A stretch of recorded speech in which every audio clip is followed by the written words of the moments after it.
मित्रांनो, शिप्रा मातेचं दर्शन झालेलं आहे. नदीपात्राचा स्पर्श करून आम्ही आशीर्वाद घेतलेला आहे आणि आता काही भाविकांना स्वतःची आरती करायची असते म्हणून हा अट्टहास.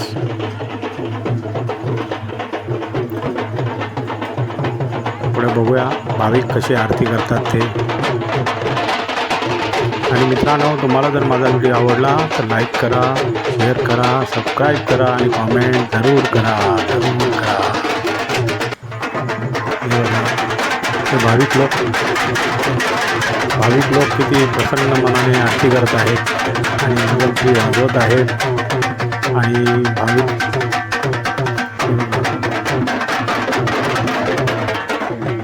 भाविक आरती करत आहेत. भाविकांना आरती करायला दिलेली आहे तसे भाविक आरती करत आहेत. बघा, प्रत्येकाला आरती दिली जाते. त्यामुळे खूप गर्दी झाली होती. त्या गर्दीमध्ये थोडीशी ढकलाढकली पण होते. त्यामुळे मी बाहेरून जरा लांबूनच शूटिंग करतो आहे आणि लोकांचं मन प्रसन्न झालेलं पाहतो आहे आणि शूटिंग करून तुम्हाला दाखवतो आहे. लोक किती प्रसन्नपणे आरती घेतात आणि आरती झालेली आहे.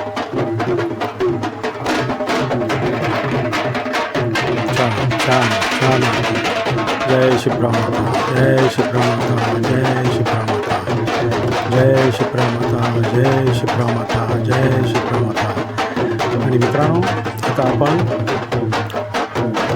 सिद्धमाता आणि महामाया देवी हे अजून 2 मंदिरं आता आपण बघणार आहोत.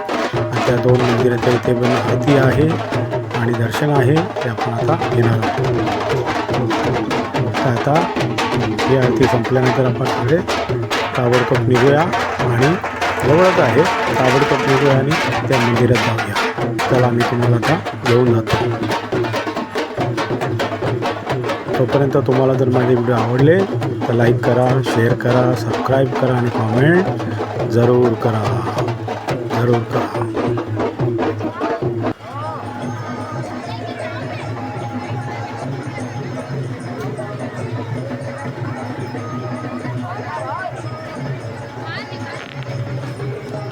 आणि इथे बघा, नदीपात्रात पणत्या सोडत आहेत.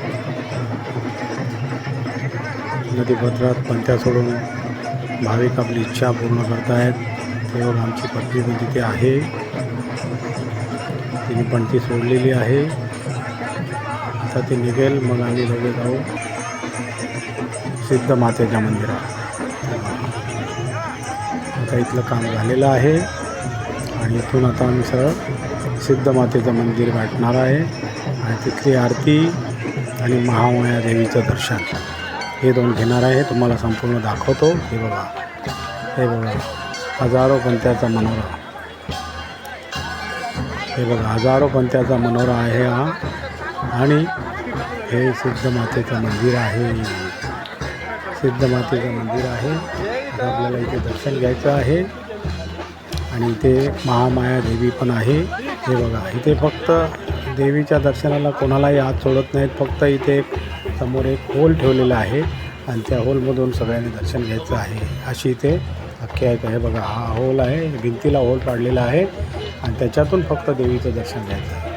हे बघा, या होलमधून इथून फक्त देवीचं दर्शन घ्यायचं आहे. गर्दी करायची नाही, हात द्यायचं नाही, काही नाही. हे फक्त बाहेरून दर्शन घ्यायचं आहे आणि तिकडे सिद्ध मातेचं दर्शन घ्यायचं आहे. असा इथला प्रकार आहे आणि त्याप्रमाणे हे महामाया देवीचं दर्शन आपण घेतलेलं आहे आणि सिद्ध मातेच्या दर्शनाला आपण आता लाईनमध्ये उभं राहणार आहोत आणि तिकडे दर्शन घेऊन बाहेर येणार. एवढी गर्दी आहे बघा, भयंकर गर्दी आहे. खूप हे दिवे बत्ती लावले बघा, खूप गर्दी आहे. या गर्दीमध्ये आता आम्ही लाईनमध्ये उभं राहून दर्शन घेणार आहे आणि घेतल्यानंतर आता आम्ही बाहेर पडलेलो आहोत आणि बाहेर येऊन आता परत त्या आरतीसाठी आम्ही उभे आहोत. ते बाहेरून गर्दी आणि तिकडं मनोरंजन आणि एवढं रम्य वातावरण असतं की तिथून निघूसच वाटत नाही. एवढे लोक जमा झालेले आहेत, आरती करत आहेत, ईश्वराचं नाव घेत आहेत, देवीची आराधना करत आहेत, देवीचा जयघोष करत आहेत आणि अशा प्रकारे हे बघा हे वडाचं झाड आहे, हे मनोरा आहे, हे आम्ही इथे उभा आहोत आणि इथून आता बघा आता रम्य निसर्ग